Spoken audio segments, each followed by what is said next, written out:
Hello everyone, welcome back to Education Express. We had already finished with sole trader, joint Hindu family, and then we had done partnership. In all, we had only the features and the differences as per the syllabus. Same way now today, we start with the next topic, that is joint stock company. What is a joint stock company? Our topic's name is joint stock company. Joint stock company, that's the topic's name. What is a joint stock company? A joint stock company is a voluntary association of individuals. It is a voluntary association of individuals for profit. I repeat again, it is a voluntary association. Voluntary means you are joining the company by your own will. Nobody has forced you. So it's a voluntary association of individuals for profit. Having their capital, entire money, having their capital divided into transferable shares. Whatever money, capital the company has received, they have divided the entire capital into transferable shares. Transferable means which you can buy and sell. I repeat again. What do you mean, or the definition of joint stock company? It has to be precisely written exactly, not in your own words. It is a voluntary association of individuals for profit. I repeat, it is a voluntary association of individuals for profit. What do you mean by voluntary? You are joining by your own will. Having their capital means money, divided into transferable shares. Transferable means which you can buy and sell. And the last part, the ownership of which is the condition of membership.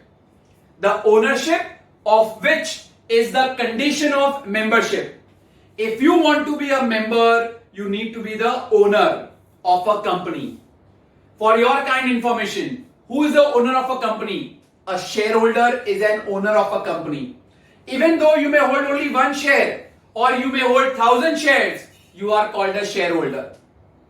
So, the ownership of which is the condition of membership. To be a member, you need to be the owner. And if you are an owner, you can be a member. That's what the definition is all about. So, one more time, define joint stock company. It is a voluntary association of individuals for profit. One part, having their capital means money, company's capital is divided into what? Divided into transferable shares. Transferable means which you can buy and sell. And the ownership of which is the condition of membership. The ownership of which is the condition of membership. That is the definition of joint stock company. I write on the board over here, try to recollect in your mind what is a joint stock company. So you start with, it is a voluntary association of individuals for what? For profit, comma, after that, having their capital, company's capital, having their capital divided into, what is the capital divided into? Transferable shares. Divided into transferable shares. The ownership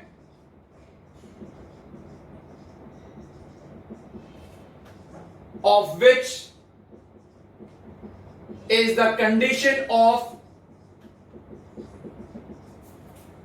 membership. The ownership of which is the condition of membership. So if you want the membership, you need to be the owner. So again, one more time, define joint stock company. A joint stock company is a voluntary association of individuals for profit. Having their capital, money, divided into what? Transferable shares. Transferable means which you can buy and sell. and the ownership of which is a condition of membership. That's the definition of joint stock company. So you need to write exactly the same way for the definition. Now we start with the features. Features, nature, characteristics all mean the same. We don't have merits and demerits, only the features according to the syllabus. Later, if the teacher teaches in the school, we shall definitely do the merits and demerits also. First, the features of the joint stock company. Which are the features of joint stock company? The first one I would go with the voluntary association. Voluntary association as the feature. I've already discussed with you what do you mean by voluntary association. Any member can join the joint stock company. They are joining by their own will. Apni ichha se. They are joining by your own will. Now the biggest query. Sir, how does one become a member of a joint stock company? One becomes a member of a joint stock company by buying the shares. Now, if you are not happy with the management of the company, you might well leave the company. Sir, how can I leave the company? You can leave the company by selling the shares. So you bought the shares of the company and you became a member. You don't want to continue? Leave it. How would you leave it? By selling the shares. So the first point is voluntary association. Voluntary means you are joining by your own will. You are joining by your own will. How do you become a member of a company? By buying the shares. You want to leave the company? Sell the shares. That's very simple. Voluntary association. Joining by your own will. The second point. There is separation of ownership and management. There is a separation of ownership and management. If you remember, when we had done sole trader, he himself was the owner and he himself was the manager. When we had done partnership, all partners were the owners, all partners were also the managers. But here in joint stock company, the ownership and management is separate. Who is the owner of a joint stock company? I had told you while discussing the definition. The owner of the company is the shareholder. He is called the owner of the company. Who is the manager of the company? The manager of the company is the board of directors. They are the managers of the company. So shareholders, they are the owners, and board of directors, they are the managers of the company. Who are this board of directors? They are elected by whom? They are elected by the shareholders. So who is the owner of a company? Shareholder. Manager of a company? Board of directors. Who elect the board of directors? They are elected by the shareholders. And they are responsible for the management of the company. So there is separation of ownership and management. The third point, that is common seal. Common seal. What is the common seal? See, company is an artificial legal person. Company is like a person only, but it is an artificial person. Company can enter into contracts. Company can buy property. Company can sell property. But can the company sign? I said company is an artificial person. It's like a person. They can buy properties in their own name. They can sell properties in their own name. They can sue someone. Sue means filing a case against someone. They themselves can be sued. Somebody else can also sue the company. But can a company sign? No. So, company's signature, the official signature of the company is the common seal, the stamp, what you call in another language, but in commerce we say it as the common seal for a company. So, the official signature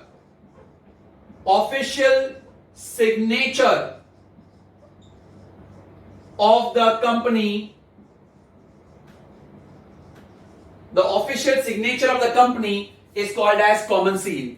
If there are no common seal on the documents, that means company is not responsible. But if there is a common seal of the company on any document, that will bind the company. That means company is responsible for that particular thing. That is called common seal. Very, very important. So if they ask you in short answers, which is the official signature of the company and explain, the official signature of the company is called common seal. Company is like an artificial legal person. Company can enter into contract. Company can buy properties. Company can sell property. Company can sue, can be sued, but company cannot sign. And that is why the official signature of the company is called a common seal, the stamp. If there is no common seal over a document, it does not bind the company. But if there is a common seal over a document, it binds the company. So that is common seal. Now, the fourth point, very important, perpetual succession. Perpetual succession. Now, perpetual succession actually means continuity of their business. Continuity of business. Continuity of business of the company. What is this continuity? If you remember the sole trader, if the sole trader dies, business comes to an end. In partnership, any partner dies or becomes insolvent, partnership comes to an end. But in a joint stock company, if one member dies or becomes insolvent, company will not be shut down. It does not affect the company. Company will go on and on and on, because a company is formed by law and only a law can bring an end to the company. I repeat, company is formed by law and only a law can bring an end to the company. That is why there is perpetual succession, continuity. Death or insolvency of any member does not affect the life of the company. Death or insolvency of any member does not affect the life of the company, because company is formed by law and only a law can bring an end to the company. Company is formed by law and only a law can bring an end to the company. Members dying or becoming insolvent does not affect the company. Insolvent, I hope you remember, a person who cannot pay off his debts, जो अपना कर्जा नहीं पे कर सकता है, is called as insolvent. So, because see, if you ask me, sir, why if a member dies, then what? See, if the member dies, then the shares will go to his successor, his son. He will become a member. When a person sells the shares and go, so somebody else is also buying. So as soon as one leaves, somebody else comes. That is why company will go on and on and on. Company is formed by law and only a law can bring an end to the company. That is perpetual succession, continuity. But mind you, for the caption, please write perpetual succession only. Fifth point, very important. Separate legal entity. Separate legal entity. Separate legal. Legal means law.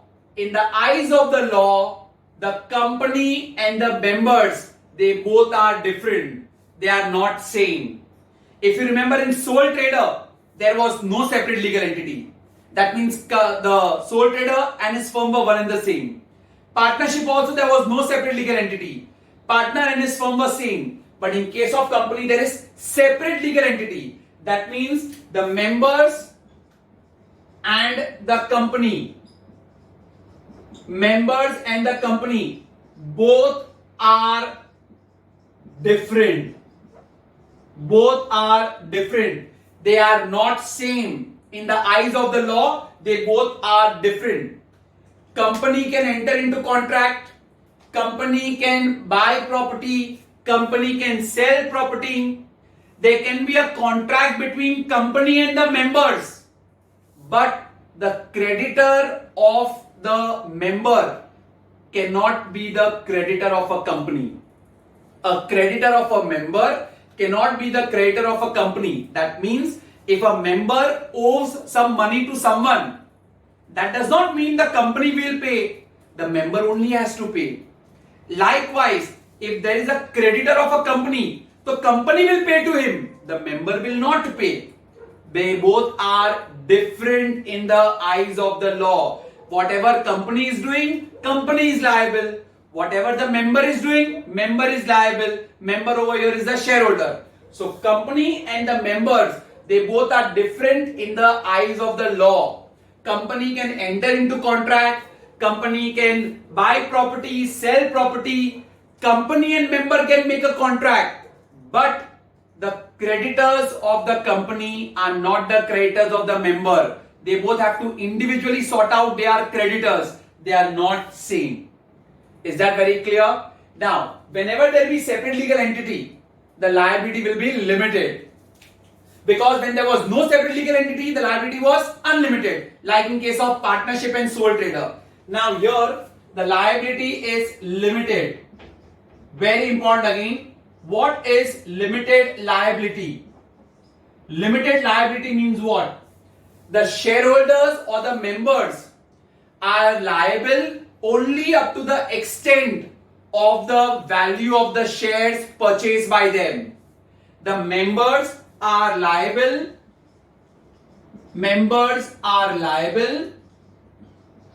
only up to the extent of their share in the company. Members are liable only up to the extent of their share in the company. Suppose a member has purchased 100 shares of rupees 10. So 100 shares of rupees 10. So how much is it? 1000. So members' liability is only up to rupees 1000. That's what I said. They are liable only up to the extent of their share in the company. So if they have purchased 100 shares of rupees 10 each, that is 1000. So their liability is only 1000. So if the company has to pay somebody 20,000 rupees, can they ask the member to come and pay? No. I told you also, company's creditors are company's own. Member will not pay. Member's liability is only up to rupees how much? 1000. The company cannot ask a member to sell their assets and give. If you remember in unlimited liability, if the assets or if the business property is not enough, then they have to pay from their personal property. Here, company will only pay. If company is not able to pay, members are not responsible. That is the advantage of limited liability, because you are liable only up to the extent of your share.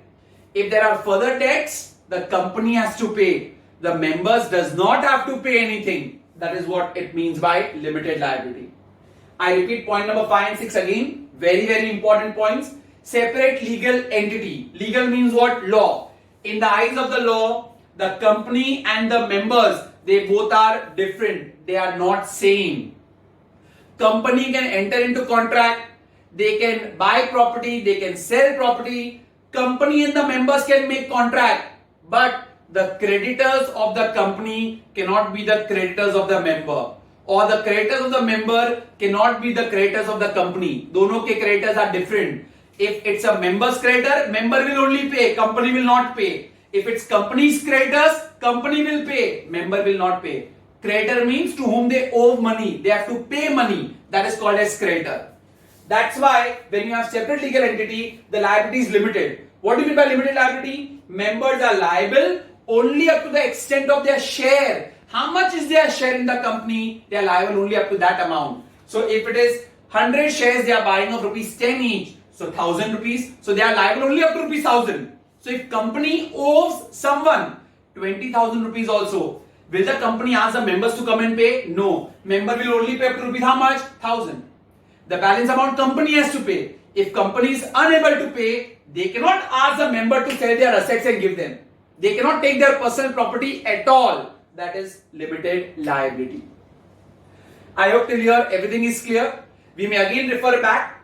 We started with joint stock company's definition. Define joint stock company. It is a voluntary association of individuals for profit, having their capital divided into transferable shares, the ownership of which is the condition of membership. First point, voluntary association. What do you mean by the word voluntary? Joining by your own will. How do you become a member of a company? By buying the shares. If you want to leave the company, what will you do? Sell the shares. Second, there is separation of ownership and management.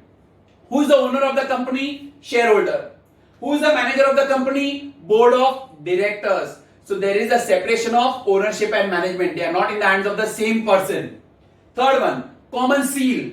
What is a common seal? The official signature of the company. Company can buy property. Company can enter into contract. But can the company sign on it? No. So the official signature is a common seal. If there is any common seal over any document, that means it binds the company. If there is no seal over a document, it does not bind the company. Fourth point, perpetual succession. What is perpetual succession? Continuity of the business. Any member dies or becomes insolvent, it does not affect the company. Company is formed by law and only a law can bring an end to the company. Company does not get over by the death or by the insolvency of any of its members. Separate legal entity. In the eyes of the law, company and the members, they both are different. Company can enter into contract with a member. Company can buy property. Company can sue someone. But the creditors of the company are not the creditors of the member. Company का creditor company खुद pay करेगा and member का creditor member will only pay. They are not interrelated at all. And that's why we have limited liability. What do you mean by the limited liability? The members are liable only up to the extent of their share in the company. Whatever is their share in the company, they are liable only up to that. They are not liable for the losses of the company. Company will only pay their losses on their own because they both are different. If company is unable to pay, they cannot ask the members to pay on their behalf. Personal property of the member will not be taken. That is called limited liability. And the last point, 7 point, transferability of shares. Transferability of shares. First of all, what do you mean by share? The entire capital of a company, is divided into parts. And each part is called share. So if you get defined share, the entire capital of a company is divided into part. Each part is called share. Now the shares are transferable. Transferable means you can buy and sell. I told you, if you're not happy with the company's management and you may want to leave the company, what you can do? You can sell them. So transferable means you can buy and sell. So these are the features of a joint stock company. The first 6 has to be learned compulsorily. All these points, they are very, very, very important points. One more thing, till now, sole trader, there was no compulsion to register. In partnership, there was no compulsion to register. But in a joint stock company, it is compulsorily to be registered. Remember that also. But these are the main features. All those points you should know because they can be asked in 2 marks separate question for section A also. What is a share? Entire capital of a company is divided into part. Each part is called as a share. Transferable means you can buy and sell. So these are the features of a joint stock company. One more time, define joint stock company. It is a voluntary association of individuals for profit, having their capital divided into transferable shares, and the ownership of which is the condition of membership. That's the definition. And then the features, voluntary association. One word in your mind for voluntary association, you can join by your own will. Join by own will. Just for short to remember. Separation of ownership and management. Who is the owner of a company? The shareholder. Who is the manager? Board of directors. Who elect the board of directors? Shareholders. Common seal. What is the common seal? The official signature of the company. I'm not going in detail, but you have to write entire detailed paragraph what is there. Perpetual succession, that is continuity. Company does not come to an end. Separate legal entity. The member and the company, they both are different in the eyes of the law. They are not same. Limited liability. Members are liable only up to the extent of their share in the capital or in the company. And lastly, transferability of the shares. What is a share? The entire capital of the company is divided into part. Each part is called a share, and that transferable means you can easily buy and sell. So these are the features. 5 mark answer. Any individual point can also be asked for 2 marks. So we've got voluntary association, separation of ownership and management. Third point, that is common seal. Fourth point, perpetual succession. Fifth point, limited liability. And sixth is transferability of the shares. They are freely transferable. These were the features along with definition. Even when they ask you only features, you need to write the definition compulsorily for this. Now we move on to the next, that is the distinguish between joint stock company and partnership. Let's do a difference between joint stock company and partnership. You can try recollecting the points in your mind. Right now when we had done the features, there were some points which I could easily distinguish between a joint stock company and a partnership. I am just writing JSC and partnership. We are doing a difference between the two, JSC and partnership. Tell me, what is the liability of joint stock company? Right now we just did limited liability. So liability over here is limited liability. What was partnership's liability? Unlimited. Unlimited liability. Now when you had limited liability, there was what entity? Separate legal entity. So here there is separate legal entity. And here no separate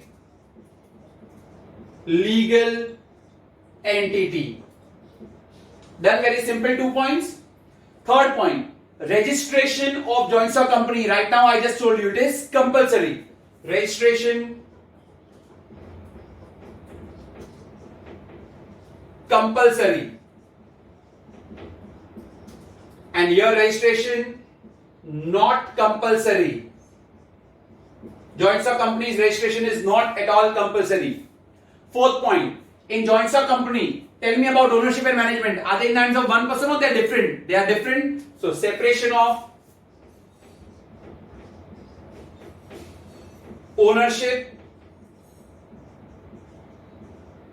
and management. And here ownership and management are same, are with partners only.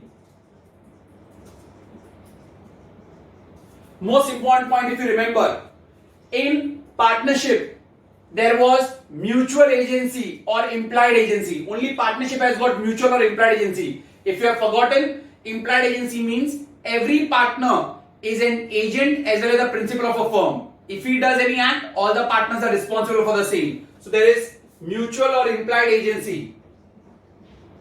Mutual or implied agency in partnership. Here no mutual or implied agency. One more point if you want. Joint stock company is governed according to which act? Companies Act of 2013. Partnership is governed by which act? Partnership Act of 1932. Years are important. Partnership Act of 1932. And one very important point, joint stock company membership. In a joint stock company there are two types of company. Private company. In private company, minimum 2, maximum 200. In a public company, minimum 7, maximum no limit. That is the number of membership. And in partnership, I hope you remember, minimum how many members are required in partnership? 2. Maximum 10 in case of banking business and 20 in case of other business. Some books have written 50 also. We can later on clarify with your school teachers. Right now we will do with the what we have studied. Minimum in partnership are 2, maximum in case of banking business 10, other than banking business 20. So many simple, straight away, if you are understanding the features well, easily you can differentiate between a joint stock company and a partnership. Very important. Let's speak about liability. Joint stock company's liability is limited and partnership liability is unlimited. So whenever you are doing liability, remember the next point will be legal entity. If it is limited liability, separate legal entity. That means the members in the company are not same, what we have discussed. Partnership, no separate legal entity. Registration in a joint stock company is compulsory. Registration in partnership, it is not compulsory. In joint stock company, there is separation of ownership and management. Who is the owner? Shareholder. Manager, board of directors. In partnership, ownership and management are with the partners. In joint stock company, no mutual or implied agency. Mutual implied agency is only there in partnership. Company is governed by which act? Companies Act of 2013. Partnership is governed by which act? Partnership Act of 1932. Lastly, number of members. Company mein there are two types of company, private and public. If it's a private company, minimum 2 members, maximum 200. Public company, minimum 7, maximum no limit. And in partnership, minimum 2, maximum in case of banking business 10, and other than banking business, maximum is 20. Some books there are 50 written. We shall discuss according to what your school teacher later on tells you. That's the difference between joint stock company and partnership. Very, very important. Now we move on to the next difference. That's between this private company and public company. Private company and public company. Private company and public company. Right now, first point we shall differentiate between them as compared to the number of members. So minimum 2, maximum 200. Public company, minimum 7, maximum no limit. They both are same point, not different point, same point only. Textbook they have mentioned different, but you will write them in the same point only. Second point, private company, they have at least 2 directors. At least there are 2 directors. At board of directors, what we discussed. So at least 2 directors or minimum 2 directors.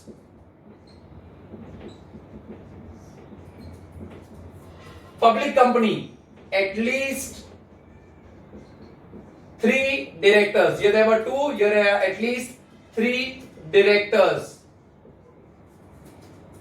Third point, private company, they cannot issue their shares to the public. Because it is a private company, their shares are not given to the outside public. They are within this 200 people only. So they cannot issue shares to the public. Whereas public company, they can issue the shares to the public. They can issue the shares to the public. They can give their shares to the public. So if you go to see Reliance Industries Limited, it's not a private company, it's a public company because their shares are issued to the public.